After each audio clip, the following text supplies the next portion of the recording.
केपी हो नि केपी हो।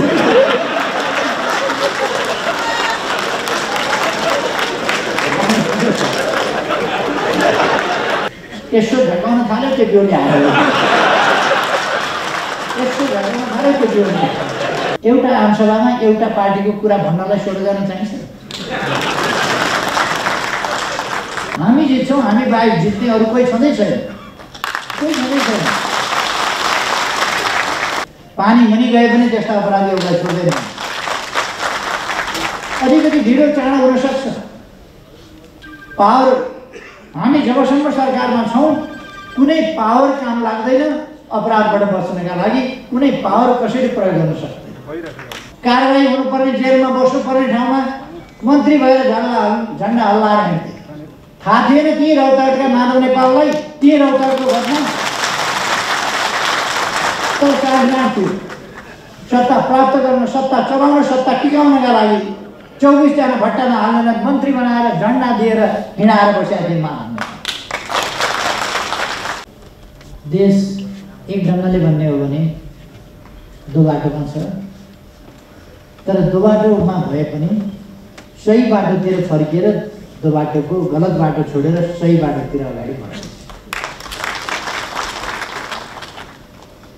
यस्तो परिस्थितिमा तपाईहरुको यो राष्ट्रिय भेला केन्द्रीय कमिटीको गठन र त्यस केन्द्रीय कमिटीलाई पनि नेतृत्व र सञ्चालन गर्ने सचिवालयको निर्माण अत्यन्तै सामयिक, सान्दर्भिक र महत्त्वपूर्ण छ।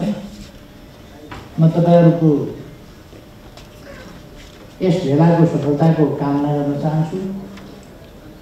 केन्द्रीय कमिटीमा निर्वाचित सबै साथीहरूलाई हार्दिक बधाई भन्न चाहन्छु, शुभकामना भन्न चाहन्छु। तपाईहरुको कार्यकाल अत्यन्तै सफल रहोस् र सचिवालयलाई शुभकामना भन्न चाहन्छु बधाई सहित कि तपाईहरुको काँधमा ठुलो जिम्मेवारी छ। यस सेक्टरलाई उद्योग, वाणिज्य आदिको सम्पूर्ण सेक्टरलाई राजनीतिक हिसाबले सही बाटोमा डोर्याउने, यस क्षेत्रमा लागेका कोही पनि साथीहरूलाई भ्रम र अन्योलमा पर्न नदिने, भ्रम अन्योलबाट मुक्त गर्ने, अरू साथीहरूलाई पनि समेट्दै लिएर अगाडि बढ्ने, आफूसँग रहेका, आफू बीचमा रहेका सानातिना अन्तर्विरोधहरूमा नअल्झिने, ती अन्तर्विरोधहरूको सहज ढङ्गले समाधान गर्ने, आपसी आलोचना, आत्मालोचनाका नाउँमा मैले भन्ने गरेको छु, आलोचना सच्याउनका लागि हो, होच्याउनका लागि होइन। होच्याउने ढङ्गले आलोचना नगर्नुहोस्, साथीहरूको आलोचना सच्याउने ढङ्गले गर्नुहोस्। मित्रतापूर्ण ढङ्गले आलोचना गर्नुभयो भने, सच्याउने उद्देश्यले आलोचना गर्नुभयो भने, मैत्रीपूर्ण ढङ्गले आलोचना गर्नुभयो भने, वास्तवमा रहेका कमी कमजोरीलाई सच्याउन प्रेरित गर्नुभयो भने साथीले गुण मान्छन्, सच्याउँछन् र मित्रता सुदृढ हुन्छ। होच्याउने ढङ्गले आलोचना गर्नुभयो भने मित्रता खलबलिन्छ, एकता टुट्छ र विग्रह पैदा हुन्छ। बिस्तारै बिस्तारै त्यो स्थिति आउँछ। यस कुराको सही ढङ्गले नेतृत्व गर्न सचिवालय सफल हुन सकोस्, कामको संयोजन गर्न सफल हुन सकोस्। कामका थुप्रै क्षेत्रहरू छन्। सचिवालयको काममा बहुत धेरै ठुलो जिम्मेवारी छ। 7वटा प्रदेश छन्, 77वटा जिल्ला छन्, अनेक क्षेत्र छन्। वस्तुगत क्षेत्र छन्, जिल्लागत क्षेत्र छन्, अरू क्षेत्र छन्, थुप्रै क्षेत्र छन्। व्यवसायका क्षेत्र छन्, यातायातका क्षेत्र छन्, निर्माणका क्षेत्र छन्, अरू क्षेत्रहरू छन्। उद्योगका क्षेत्र छन्, व्यवसायका क्षेत्र छन्, थुप्रै सङ्गठनहरूसँग सम्बन्धित कर्पोरेट क्षेत्रहरूसँग सम्बन्धित तपाईँहरूको थुप्रो कामहरू छन्। र यति धेरै पेसाहरूको विविधता, व्यवसायहरूको विविधता, भौगोलिक क्षेत्रको विविधता, 7 प्रदेश, 77 जिल्ला, 753 पालिकाहरू, यी सबै र वडासम्म तपाईँहरूले समेट्नुपर्ने उत्तरदायित्व छ। त्यसको विविधताको व्यापकता छ र तपाईँहरूले अवश्य नै सक्रिय हुनुपर्दछ। सक्रिय हुँदा पनि योजनाबद्ध ढङ्गले सङ्गठित ढङ्गले सक्रिय हुनुपर्दछ। नत्र भने तपाईँहरूले काम भ्याउनुहुन्न, फेरि काम अलपत्र पर्छ। काम अलपत्र नपरोस्, व्यवस्थित ढङ्गले योजनाबद्ध ढङ्गले काम अगाडि जाओस् भन्ने कुरामा तपाईँहरूले ध्यान दिनु जरुरी छ भन्ने मलाई लाग्छ। त्यसो गर्दा तपाईँहरू सफल हुन सक्नुहुनेछ। मेरो शुभकामना छ तपाईँहरूलाई सफलता। अब मैले धेरै केही भन्नु पर्ला जस्तो लाग्दैन। राजनीतिक परिस्थिति तपाईँहरूले देख्नुभएको छ, पार्टी कसरी चलेको थियो तपाईँहरूले देख्नुभएको छ, सरकार कसरी चलेको छ तपाईँहरूले देख्नुभएको छ। हामीले बलजफ्ती अत्यन्तै प्रभावकारी ढङ्गले काम गरेका छौँ। अहिले भर्खर मात्रै मैले झन्डै 2 घन्टा लामो सम्बोधन गरेर हामी केही समय त मन्त्रीज्यूहरू पनि त्यहाँ हुनुहुन्थ्यो, पछि यताको कार्यक्रमले गर्दा हेर्नुको लामो सम्बोधन गरेको छु। हामीले गरेका कामहरूमध्ये यति धेरै काम गरेका छौँ, हामीले उल्लेखनीय काम गरेका छौँ, ऐतिहासिक काम गरेका छौँ र युगान्तकारी कामहरू गरेका छौँ। कतिवटा युगको अन्त्य गरिदिएका छौँ, हामीले नयाँ युगको थालनी गरेका छौँ विभिन्न क्षेत्रमा। तसर्थ सरकार इतिहासमा कहिल्यै भन्दा बढी यो भिजनका साथ, दृष्टिकोणका साथ, योजनाका साथ हरेक क्षेत्रमा कसरी काम गर्न सकिन्छ त्यसअनुसार हामीले गरेका छौँ। तसर्थ म साथीहरूलाई ढुक्कले पुस्तिकाहरू लिएर, पुस्तिकाहरू उपलब्ध छन्, पुस्तिकाहरू प्राप्त छन्, ती लिएर अध्ययन गर्ने, जनताका बिचमा जाने, कुन सेक्टरमा हामीले के काम गरेका छौँ भन्ने कुरा जनतालाई बुझाउने, कार्यकर्तालाई बुझाउने, साथीहरूलाई बुझाउने, ती कामहरू गर्न सकिन्छ। हामीले असाधारण काम गरेका छौँ। यो काम गर्न बाधा व्यवधान नभएको भए, पार्टीका नेताहरूबाट समर्थन पाएको भए, पार्टीका नेताहरूले सहयोग गरेका भए काम कति अगाडि जान सक्थ्यो। तर तपाईँहरूले देख्नुभएको छ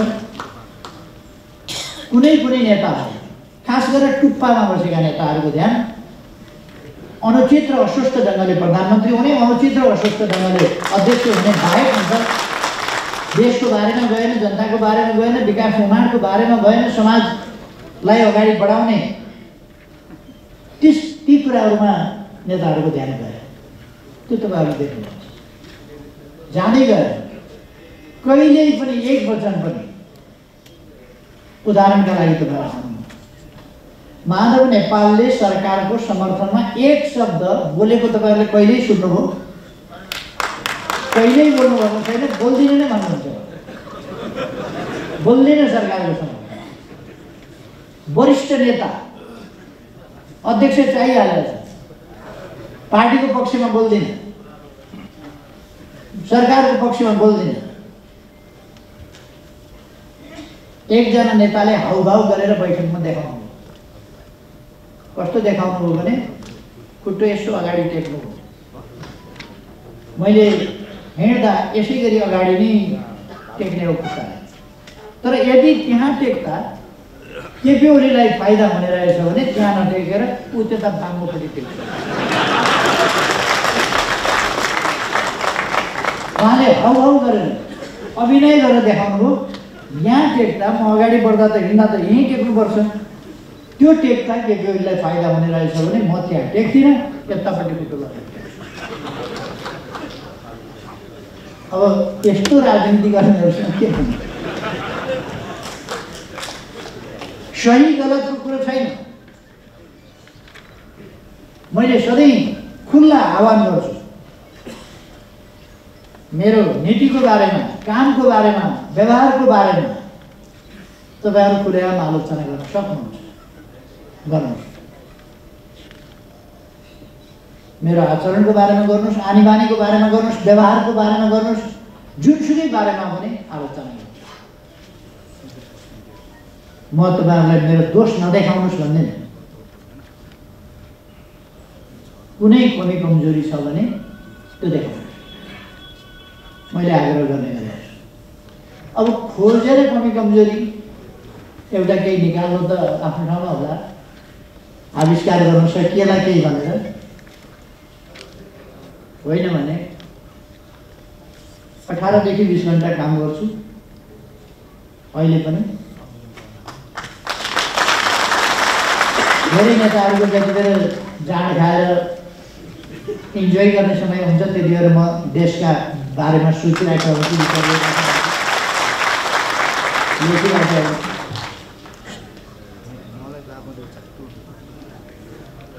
अरूले विभिन्न कुरामा खर्च गरिरहेका हुन सक्छन्, म त्यो कुरामा खर्च गर्दिनँ, मैले सामाजिक काममा खर्च गर्छु। अर्थात् वैयक्तिक तवरमा देखि म यहाँ मेरो जिल्लाका साथीहरू अगाडि राखेर भन्दैछु, मेरो जिल्लाको पनि हुनुहुन्छ, अरूको पनि हुनुहुन्छ मेरो जिल्ला, मसँगै काम गरेका साथीहरू हुनुहुन्छ, दमकका पनि हुनुहुँदो रहेछ, मलाई निर्वाचन गरेर चुनेर पठाउने नि साथीहरू पनि हुनुहुँदो रहेछ। म भन्छु मेरो आचरणमा, आनीबानीमा, व्यवहारमा, बोली वचनमा कहीँ केही देख्नुहुन्छ भने कृपया मलाई सुझाव दिनुहोस्, म त्यो आह्वान गर्छु। दमकको साथीहरूले भन्न सक्नुहुन्छ मलाई निर्वाचन क्षेत्रमा जाँदैन, त्यो साँच्चै आलोचना। तर निर्वाचन क्षेत्रमा उहाँहरूले नै भन्नुहुन्छ निर्वाचन क्षेत्रमा मात्रै केन्द्रित हुनुपर्ने आवश्यकता होइन, देशभरि हेर्नुपर्छ। त्यसकारण निर्वाचन क्षेत्र अहिले पनि साथीहरूले सुन्नुभयो, त्यहाँ हुनुहुन्छ, त्यहाँ साथीहरू हुनुहुन्छ। म अलिकति आफ्नै क्षेत्रमा जानुपर्छ भनेर धेरै गइरहेको छैन, किनभने म देश बनाउने योजनाहरू बनाउँदैछु, देश बनाउने कार्यक्रम अगाडि बढाउँदैछु, देश बनाउने काम गरिरहेको छु, देशलाई भ्रममा पार्न खोज्नेहरूका भ्रमबाट देशलाई मुक्त गर्ने काम गरिरहेका छु। पार्टी भत्काउन यति बेर चुनावको घोषणा भइसकेपछि चुनावमा पार्टी एकजुट भएर जानु पर्दैन, एकजुट भएर पार्टी जानुपर्ने ठाउँमा पार्टीमा विभाजन ल्याउने, कसलाई जिताउन खोजे, पार्टी फोडेर कसलाई जिताउन खोजे, यो पार्टीलाई विभाजित गरेर हराउन खोज्या होइन, बटियामेन्ट गर्न खोज्या होइन। तर म उहाँहरूलाई भन्न चाहन्छु, मैले जीवन शर्माको गीत पटक पटक सम्झिने कारण त्यही हो, पिलो निचोरिँदैमा वजन घटेको हुन्छ। पिलोहरू पिलाको खिल निस्किँदैमा वजन घट्या हुन सक्छ। त्यसकारण उहाँहरूले पार्टी फुटायौँ भने पनि, पार्टी फुट्छु भने पनि उहाँहरू फुट्नु होला, उहाँहरू जानु होला 100-150 मान्छे, 200-400 जानु होला। तर 3 करोड नेपालीमा जनता उता जाँदैन। लाखौं कार्यकर्तामा उता कार्यकर्ता जाँदैन, 2-4 मान्छे छन्। केही मान्छेहरू कोबाट सञ्चालित हुन् थाहा छैन। तपाईँहरूले अस्ति सुन्नुभयो 16 जना मान्छे लाइन लागेर वक्ता भए, 16 जना वक्ता लाइन लागेर एउटा आमसभामा एउटा पार्टीको कुरा भन्नलाई 16 जना चाहिन्छ। एउटा पार्टीको कुरा भन्न 16 जना लाइन लागेर 1 नम्बर भन्यो गयो, 2 नम्बर भन्यो गयो, 3 नम्बर भन्यो गयो, 4 नम्बर भन्यो गयो भन्ने कुरा के भन्दा ठिकै छ। एउटाले उद्योगको बारेमा, एउटाले व्यापारको बारेमा, एउटाले कृषिको बारेमा, एउटाले पर्यटनको बारेमा त्यसरी बोले भए त हुन्थ्यो। सबैको बोली के छ? केपी हो नि, केपी हो।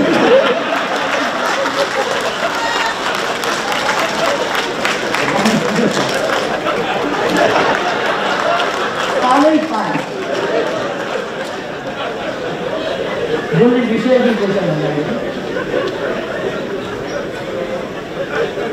बोल्ने विषय केही कुरा एकजनाले भनेर हाम्रो कुरो यति भयो भने त सिद्धि थियो।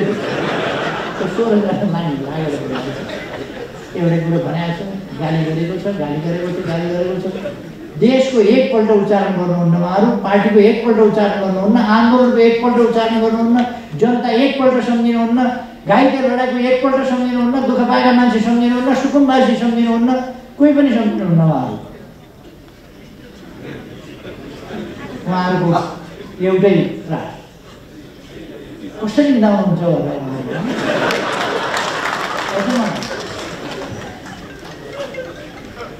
यसो झटाउन थाल्यो त्यो बेहुली हालेर यस्तो घटना भारतको जीवनमा के गर्नु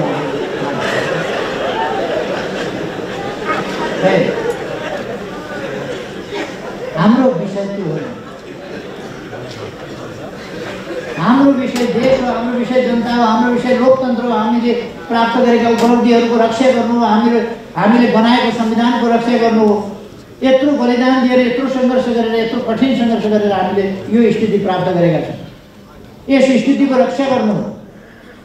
सङ्घीय लोकतान्त्रिक गणतन्त्र हामीले ल्याएका छौँ, त्यसको रक्षा गर्नु हो, त्यसलाई सुदृढ गर्ने हो, त्यसमा रहेका कमी कमजोरी हटाउने हो, संविधानको रक्षा गर्ने हो, त्यसको व्यवहारिक र प्रभावकारी कार्यान्वयन गर्ने हो हाम्रो विषय। देश पछाडि परेको छ, देशलाई समृद्धिको बाटोमा लानु छ, विकासको बाटोमा लानु छ, सुशासनमा लानु छ, देशलाई सच्याउनु छ। यस देशमा अझै पनि अपराधीहरू छन्, आफ्नै छोरीचेलीहरूलाई बलात्कार गरेर हत्या गर्ने अपराधीहरू छन् यस देशमा। त्यस्तो देशलाई सच्याएर एउटा सभ्य सुन्दर देश बनाउनु छ हाम्रो विषय थियो। मानिसहरूका मनदेखि अपराधिक मनोवृत्ति हटाउनु छ, भ्रष्ट प्रवृत्ति हटाउनु छ। हामीले खालि कारबाही मात्रै गर्ने होइन, अपराधै गर्नु नदिने परिस्थितिको सिर्जना गर्नु छ। हामीलाई चिन्ता त्यो छ। उहाँहरूलाई निर्मला पन्तको या भागीरथी भट्टको नाम लिएर राजनीति गर्नु छ। हामीलाई चिन्ता छ। यस्ता अपराधीहरू नियन्त्रण गरेर यस्ता अपराधीहरूलाई हामीले तिनीहरूको मनोवृत्तिदेखि परिवर्तन गर्नेदेखि लिएर अपराध गरेर कारवाही गर्ने। म भन्न चाहन्छु, हामी त्यस्ता अपराधीहरूलाई कुनै हालतमा छोड्दैनौँ। अस्ति भुटानमा पनि मैले भने, पानी मुनि गए पनि त्यस्ता अपराधीहरूलाई छोड्दैनौँ। अलिकति ढिलो चाँडो हुन सक्छ। पावर, हामी जबसम्म सरकारमा छौँ कुनै पावर काम लाग्दैन अपराधबाट बच्नका लागि। कुनै पावर कसैले प्रयोग गर्न सक्दैन। पहिले पनि हामीले देख्यौँ 24 जना मान्छे जिउँदै भट्टामा हालेर जलाउनेहरू कारवाही हुनुपर्ने, जेलमा बस्नुपर्ने ठाउँमा मन्त्री भएर झन्डा हल्लाएर हिँड्थे। थाहा थिएन ती रौतहटका माधव नेपाललाई, ती रौतहटको घटना तर चाहना थियो सत्ता प्राप्त गर्न, सत्ता चलाउन, सत्ता टिकाउनका लागि 24 जना भट्टामा हाल्न मन्त्री बनाएर झन्डा दिएर हिँडाएर बसेका थिए माधव। अहिले बडा खातिरदारी गर्छ, स्वच्छता। तर त्यस बेला त साँठगाँठ गर्दैन। उहिलेदेखिका पनि अपराधीहरू हामी खोजेर निकालिरहेका छौँ भने अहिले भइरहेका अपराधका पनि अपराधीहरू कहीँ हुन पाउँदैन। तिनीहरूलाई हामी न्यायको कठघरामा उभ्याएर सोच्छौँ, दोषीलाई कारवाही गर्छौँ र पीडितलाई न्याय दिन्छौँ। हाम्रो त्यो हाम्रो देश बनाउने अभियान मैले अघि भर्खर तथ्याङ्कहरू थुप्रै राखेँ। गरिबी बढेको छैन। यो कोभिडका बावजुद गरिबी घटेको छ, आम्दानी बढेको छ अहिले। र यदि कोभिड-19 नभएको भए यस 1 वर्षमा हामी देशलाई निकै माथि उठाइसक्यौँ। तर पनि अहिले पनि देश पछाडि परेको छैन। अब कोभिड-19 कमजोर भएको छ। हामीले भ्याक्सिन सुरु गरेका छौँ, जनतामा काफी सचेतनता आएको छ। र कोभिड भ्याक्सिन आइसकेपछि अब कोभिड समाप्त भएर जान्छ। हाम्रा विद्यालयहरू चल्छन्, हाम्रा अस्पतालहरू चल्छन् र हाम्रा कलेजहरू चल्छन्, हाम्रा व्यवसायहरू चल्छन्। फेरि हामीले सामान्य जनजीवनको लागि समाउँछौँ तर देश अगाडि बढ्छ। हामी तीव्र आर्थिक वृद्धि दरमा जाँदैछौँ। अर्को वर्ष पनि यस वर्ष हामी त्यो दाबी गर्न सक्दैनौँ। तर 22बाट हामीले आर्थिक वृद्धि दरलाई डबल डिजिटमा पुर्याउने त्यो स्थिति बन्छ। त्यो स्थिति किन बन्छ भने हामी विभिन्न उद्योगहरू स्थापना गर्दैछौँ, विभिन्न खानीहरू उत्खनन गर्दैछौँ। अब 3 वर्षपछिबाट नेपालकै खानीबाट निस्किएको फलाम र स्टिल हामीले प्रयोग गर्न पर्नेछ। नेपालमा चाहिने फलाम र स्टिल हामी आफ्नै खानीबाट निकाल्छौँ। त्यसै गरेर दैलेखमा हामी पेट्रोल डिजेलको खानी अध्ययन अन्वेषण गरिरहेका छौँ र त्यहाँ के छ भन्ने कुरा छ। अब हामी त्यसको प्रशोधन कारखाना राखेर उत्खनन गर्ने, प्रशोधन राख्ने र केही वर्षभित्र त्यसको प्रयोग गर्ने र गरेको बाहिर बजारमा बिक्री गर्ने, ती कामहरू हामीले। त्यसर्थ हाइड्रो पावरको सेक्टरमा तपाईँहरूले देख्नुभएको छ,